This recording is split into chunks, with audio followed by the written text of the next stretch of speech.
नारायण राणे यांची पत्रकार परिषद सध्या सुरू आहे आणि अनेक महत्त्वाच्या मुद्द्यांवर त्यांनी पुन्हा एकदा भाष्य केलेलं आहे। मात्र आता पंतप्रधान नरेंद्र मोदी मन की बात मधून देशवासियांना संबोधित करतायत। थेट जाऊया तिकडे। आज हमारे देश का युवा उसकी ओर ध्यान केंद्रित कर रहा है, कुछ कंट्रीब्यूट करने चाहता है। सर, एक और बात जो मन को खुशियों से भर भी देती है और विश्वास और मजबूत भी करती है। और वो क्या है, कभी आपने मार्क किया है? आमतौर पर हमारे यहाँ स्वभाव बन चुका था, होती है, चलो यार चलता है। लेकिन मैं देख रहा हूं मेरे देश का युवा मन अब सर्वश्रेष्ठ की तरफ अपने आप को केंद्रित कर रहा है, सर्वोत्तम करना चाहता है, सर्वोत्तम तरीके से करना चाहता है। ये भी राष्ट्र की बहुत बड़ी शक्ति बनकर उभरेगा। साथियों, इस बार ओलंपिक ने बहुत बड़ा प्रभाव पैदा किया है। ओलंपिक के खेल पूरे हुए, अभी पैरालंपिक चल रहा है। देश को हमारे इस खेल जगत में जो कुछ भी हुआ, विश्व की तुलना में भले कम होगा, लेकिन विश्वास भरने के लिए तो बहुत कुछ हुआ। आज युवा सिर्फ स्पोर्ट्स की तरफ देख ही रहा, ऐसा नहीं है, लेकिन वह उससे जुड़ी संभावनाओं को और देख रहा है। उसके पूरे इकोसिस्टम को बहुत बारीकी से देख रहा है, उसके सामर्थ्य को समझ रहा है और किसी न किसी रूप में खुद को जोड़ना भी चाहता है। अब वो कन्वेंशनल चीजों से आगे जाकर न्यू डिसिप्लिन्स को अपना रहा है। और मेरे देशवासियों, जब इतना मोमेंटम आया है, हर परिवार में खेल की चर्चा शुरू हुई है, आप ही बताइए मुझे, क्या ये मोमेंटम को अब थमने देना चाहिए, रुकने देना चाहिए? जी नहीं, आप भी मेरी तरह ही सोचते होंगे। अब देश में खेल, खेलकूद, स्पोर्ट्स, स्पोर्ट्समैन स्पिरिट अब रुकना नहीं है। इस मोमेंटम को पारिवारिक जीवन में, सामाजिक जीवन में, राष्ट्र जीवन में स्थायी बनाना है, ऊर्जा से भर देना है, निरंतर नई ऊर्जा से भरना है। घर हो, बाहर हो, गांव हो, शहर हो, हमारे खेल के मैदान भरे हुए होने चाहिए। सब खेलें, सब खिलें। और आपको याद है ना, मैंने लाल किले से कहा था, सबका प्रयास। जी हां, सबका प्रयास। सबके प्रयास से ही भारत खेलों में वो ऊंचाई प्राप्त करेगा जिसका वो हकदार है। मेजर ध्यानचंद जी जैसे लोगों ने जो राह बताई है, उसमें आगे बढ़ना हमारी जिम्मेवारी है। बरसों बाद देश में ऐसा कालखंड आया है कि खेलों के प्रति परिवार हो, समाज हो, राज्य हो, राष्ट्र हो, एक मन से सब लोग जुड़ रहे हैं। मेरे प्यारे नौजवानों, हमें इस अवसर का फायदा उठाते हुए अलग अलग प्रकार के स्पोर्ट्स में महारत भी हासिल करनी चाहिए। गांव गांव खेलों की स्पर्धाएं निरंतर चलती रहनी चाहिए। स्पर्धा में से ही खेल विस्तार होता है, खेल विकास होता है, खिलाड़ी भी उसी में से निकलते हैं। आइए हम सभी देशवासी इस मोमेंटम को जितना आगे बढ़ा सकते हैं, जितना योगदान हम दे सकते हैं, सबका प्रयास, इस मंत्र से साकार करके दिखाएं। मेरे प्यारे नटखट कन्हैया से लेकर के विराट रूप धारण करने वाले कृष्ण तक, शास्त्र सामर्थ्य से लेकर के शस्त्र सामर्थ्य वाले कृष्ण तक, कला हो, सौंदर्य हो, माधुर्य हो, कहां कहां कृष्ण है। लेकिन ये बातें मैं इसलिए कर रहा हूं कि जन्माष्टमी से कुछ दिन पूर्व मैं एक ऐसे दिलचस्प अनुभव से गुजरा हूं, तो मेरा मन करता है मैं ये बातें आपसे करूं। आपको याद होगा, इस महीने की 20 तारीख को भगवान सोमनाथ मंदिर से जुड़े निर्माण कार्यों का लोकार्पण किया गया है। सोमनाथ मंदिर से 3-4 किलोमीटर दूरी पर ही भालका तीर्थ है। ये भालका तीर्थ वो है जहां भगवान श्री कृष्ण ने धरती पर अपनी अंतिम पल बिताई थी। एक प्रकार से इस लोक की उनकी लीलाओं का वहां समापन हुआ था। सोमनाथ ट्रस्ट द्वारा उस सारे क्षेत्र में विकास के बहुत सारे काम चल रहे हैं। मैं भालका तीर्थ और वहां हो रहे कार्य के बारे में सोच ही रहा था कि मेरी नजर एक सुंदर सी आर्ट बुक पर पड़ी। यह किताब मेरे आवास के बाहर कोई मेरे लिए छोड़कर गया था। इसमें भगवान श्री कृष्ण के अनेकों रूप, अनेकों भव्य तस्वीरें थी, बड़ी मोहक तस्वीरें थी और बड़ी मीनिंगफुल तस्वीरें थी। मैंने किताब के पन्ने पलटना शुरू किया तो मेरी जिज्ञासा जरा और बढ़ गई। जब मैंने इस किताब और इन सारे चित्रों को देखा और उस पर मेरे लिए एक संदेश लिखा तो वो जब पढ़ा तो मेरा मन कर गया कि उनसे मैं मिलूं। जो ये किताब मेरे घर के बाहर छोड़ के चले गए हैं, मुझे उनको मिलना चाहिए। तो मेरी ऑफिस ने उनका संपर्क किया। दूसरे ही दिन उनको मिलने के लिए बुलाया और मेरी जिज्ञासा इतनी थी, आर्ट बुक को देख करके, श्री कृष्ण के अलग अलग रूपों को देख करके, इसी जिज्ञासा में मेरी मुलाकात हुई जदुरानी दासी जी से। वे अमेरिकन हैं, जन्म अमेरिका में हुआ, लालन पालन अमेरिका में हुआ। जदुरानी दासी जी इस्कॉन से जुड़ी है, हरे कृष्ण मूवमेंट से जुड़ी हुई है और उनकी एक बहुत बड़ी विशेषता है, भक्ति आर्ट्स में वो निपुण है। आप जानते हैं अभी 2 दिन बाद ही 1 सितंबर को इस्कॉन के संस्थापक श्रील प्रभुपाद स्वामी जी की 125वीं जयंती है। जदुरानी दासी जी इसी सिलसिले में भारत आई थी। मेरे सामने बड़ा सवाल ये था कि जिनका जन्म अमेरिका में हुआ, जो भारतीय भावों से इतना दूर रही, वो आखिर कैसे भगवान श्री कृष्ण के इतने मोहक चित्र बना लेती है। मेरी उनसे लंबी बात हुई थी, लेकिन मैं आपको उसका कुछ हिस्सा सुनाना चाहता हूँ। Jadurani ji, Hare Krishna. I have read a little about bhakti art, but tell our listeners more about it. Your passion and interest towards it is great. So, Bhakti art, we have one article in the Bhakti Art Illuminations which explains how this art is not coming from the mind or imagination, but it's from the ancient Vedic scriptures like Brahma Samhita, Venum Karaini Patitam Skalitam Sikanda, from the Goswamis of Vrindavan, from Lord Brahma himself, Ishvara Paramakrishna Sachidananda Vigraha, how he carries the flute, how all of his senses can act for any other sense, and Srimad Bhagavatam, Varaha Bitang Natavaravapum Karnayo Karnikaram, everything. He wears a karnikar flower on his ear. He makes the impressions of his lotus feet all over the land of Vrindavan. The cowherd boys sing of his glories. His flute attracts the hearts and minds of all fortunate beings. So everything is from the ancient Vedic scriptures. And the power of the scriptures, which are coming from transcendental personalities, and the pure devotees who are bringing it, the art has their power, and that's why it's transformational. It's not my power at all. Jadurani ji, I have one different type of question for you. Since 1966, in a way, and from 1976 physically, you have been associated with India for long. Will you please tell me, what does India mean to you?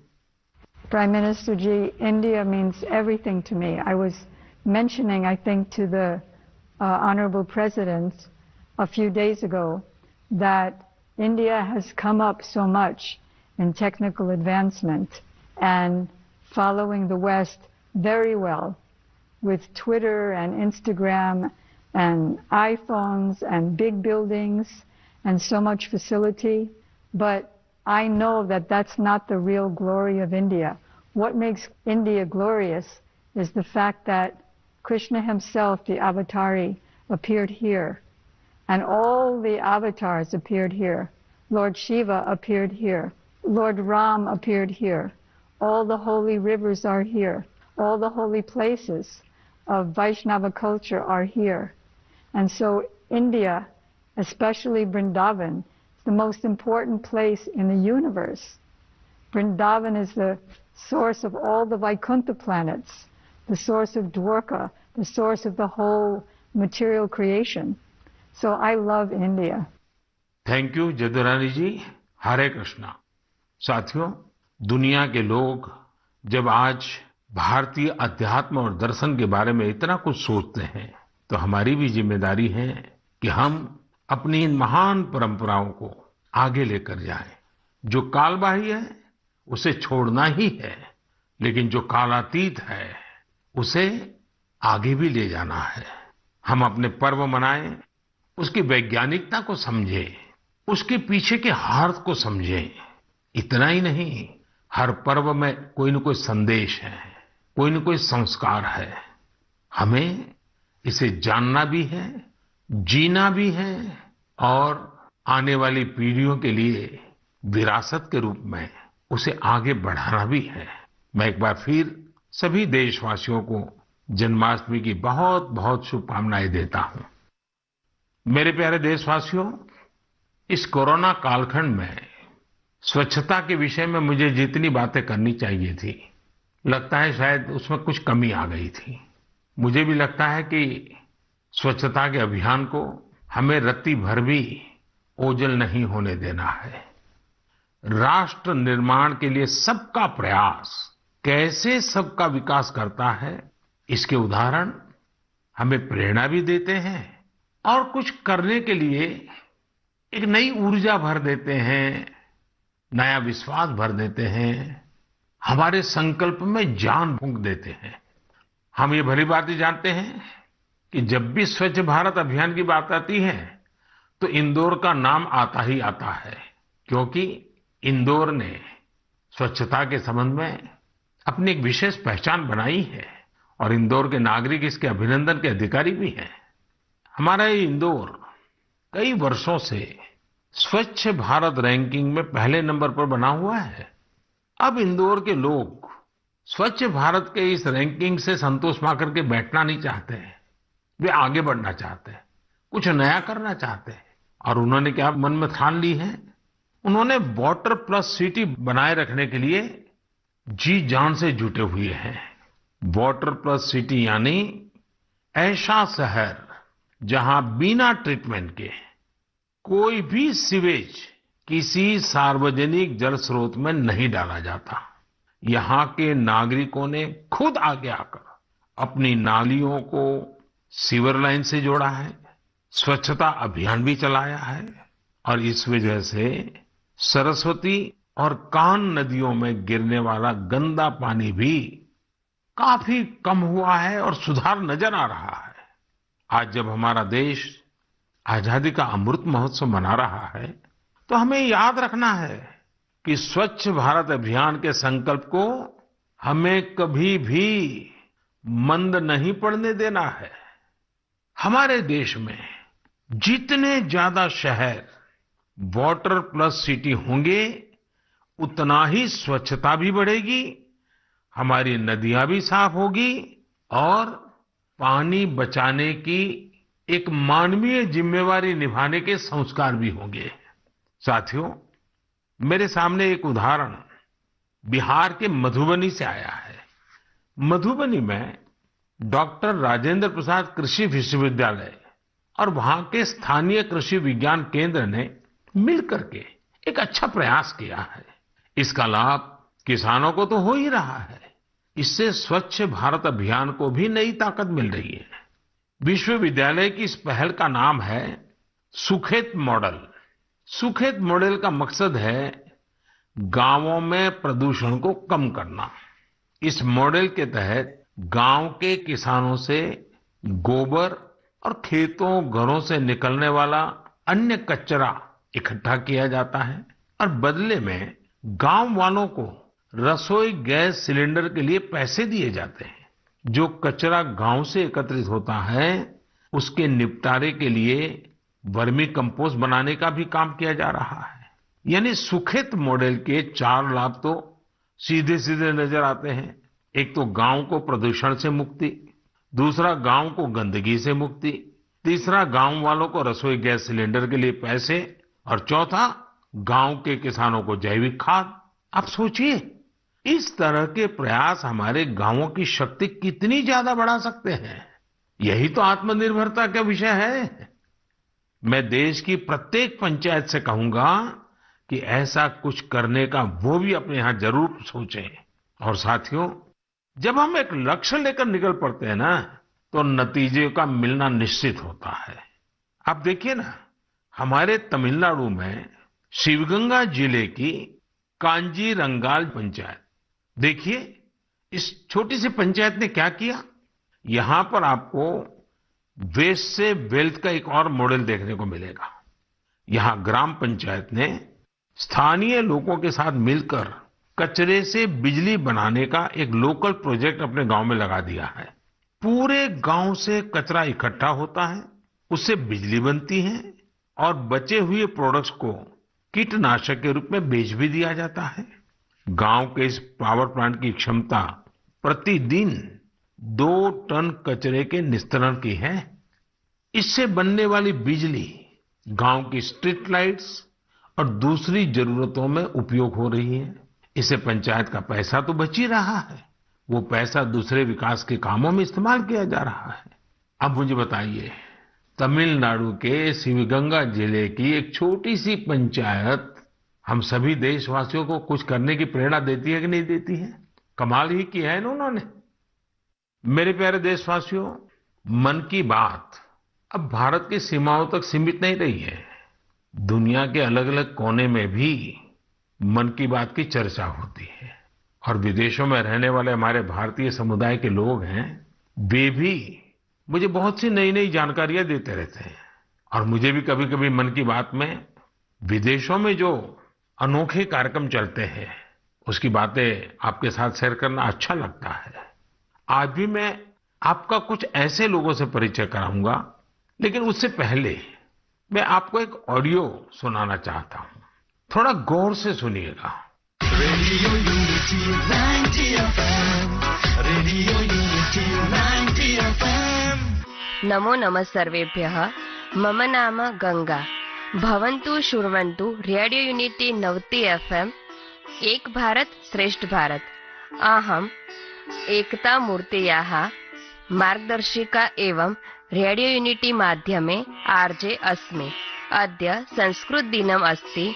सर्वेभ्यः बहवः शुभकामनाः अस्ति।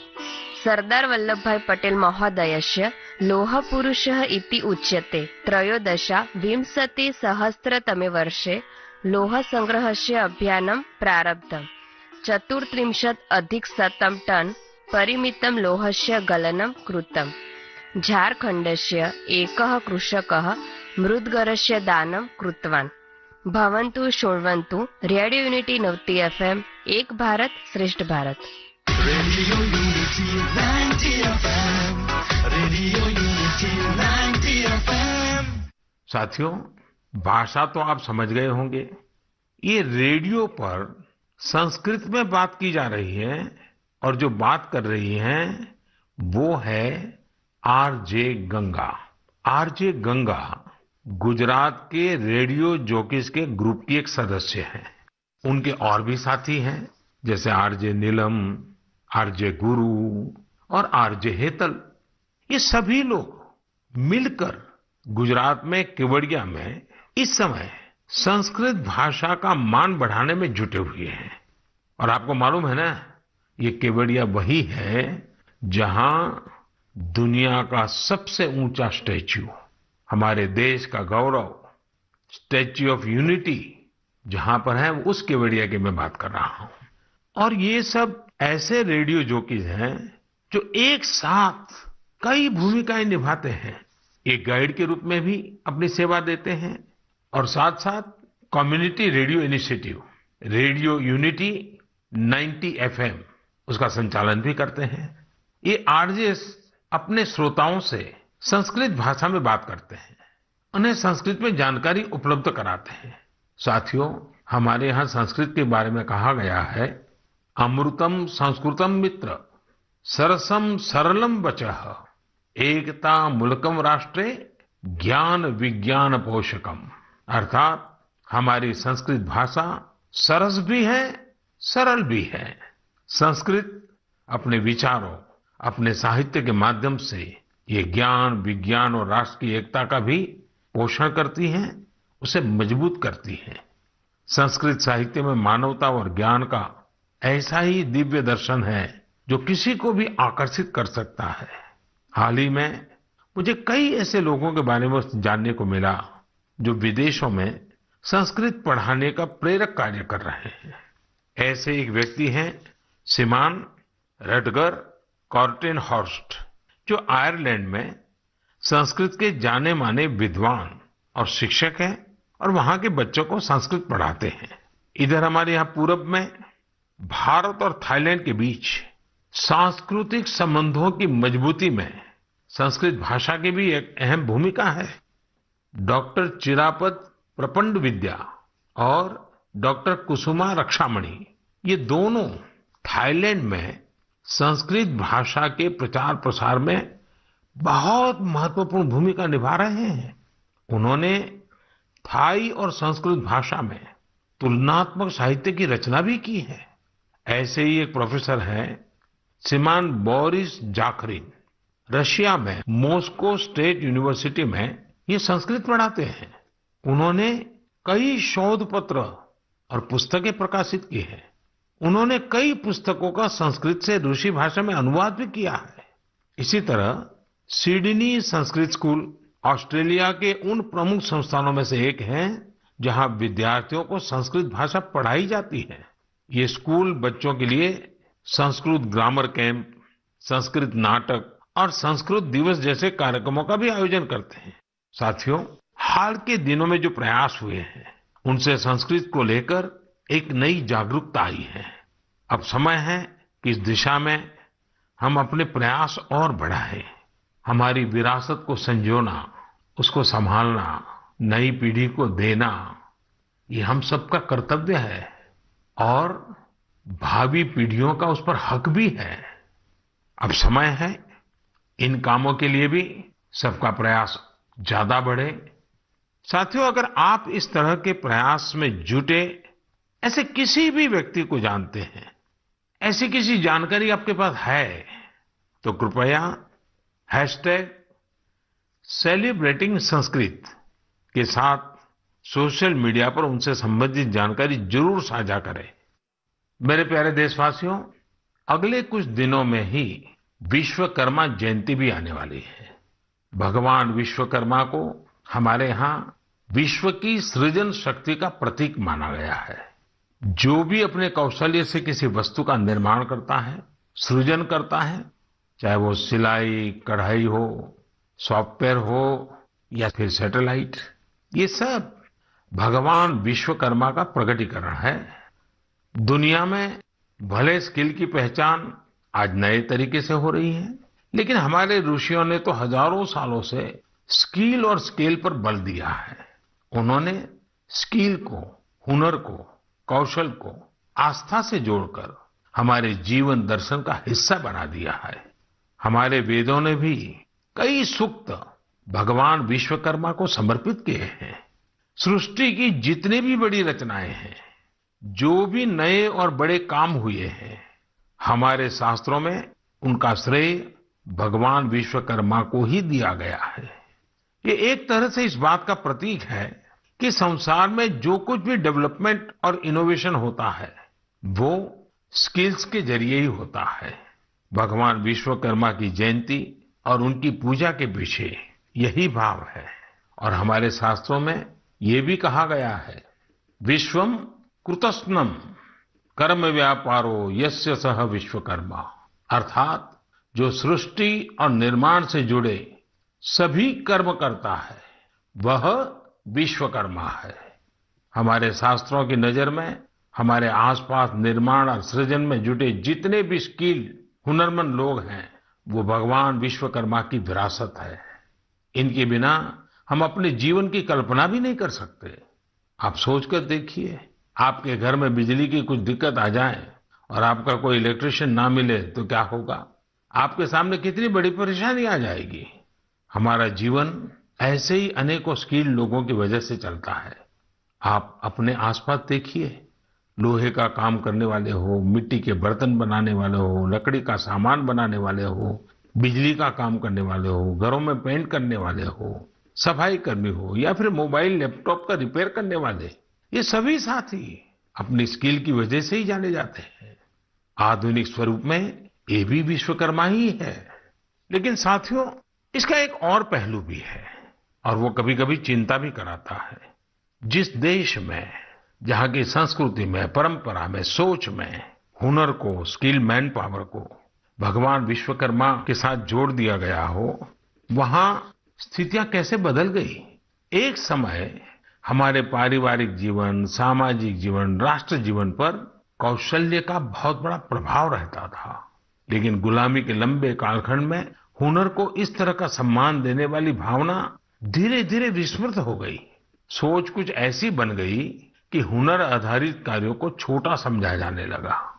और अब आज देखिए, पूरी दुनिया सबसे ज्यादा हुनर यानी स्किल पर ही बल दे रही है। भगवान विश्वकर्मा की पूजा भी सिर्फ औपचारिकताओं से पूरी नहीं होगी। हमें हुनर को सम्मान देना होगा। हुनरमंद होने के लिए मेहनत करनी होगी। हुनरमंद होने का गर्व होना चाहिए। जब हम कुछ न कुछ नया करें, कुछ इनोवेट करें, कुछ ऐसा सृजित करें जिससे समाज का हित हो, लोगों का जीवन आसान बने, तब हमारी विश्वकर्मा पूजा सार्थक होगी। आज दुनिया में स्किल्ड लोगों के लिए अवसरों की कमी नहीं है। प्रगति के कितने सारे रास्ते आज स्किल्स से तैयार हो रहे हैं। तो आइए इस बार हम भगवान विश्वकर्मा की पूजा पर आस्था के साथ साथ उनके संदेश को भी अपनाने का संकल्प करें।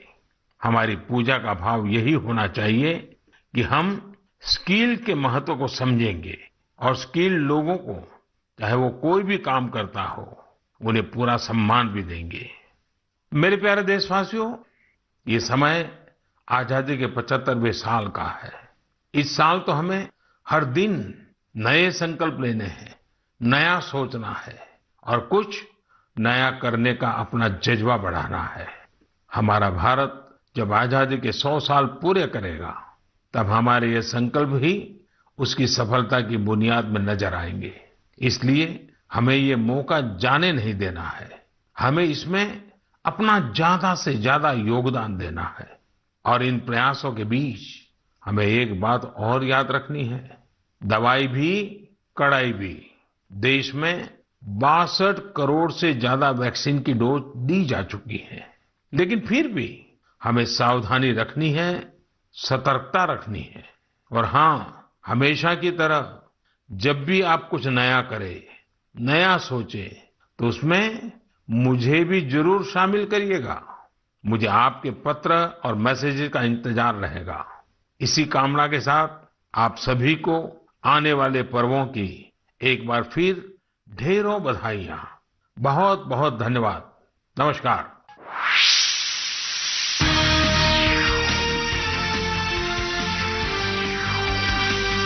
पाहतोय पंतप्रधान नरेंद्र मोदी यांची मन की बात या वेगवेगळ्या मुद्द्यांवर होती। त्यांनी अनेक महत्त्वाच्या मुद्द्यांवर भाष्य देखील केलेलं आहे। एक लक्ष ठेवून आपल्याला सगळ्यांना पुढे जायचं आहे असं त्यांनी म्हटलेलं आहे आणि मन की बातची चर्चा ही जगभरात होत असल्याचं देखील त्यांनी म्हटलं आहे।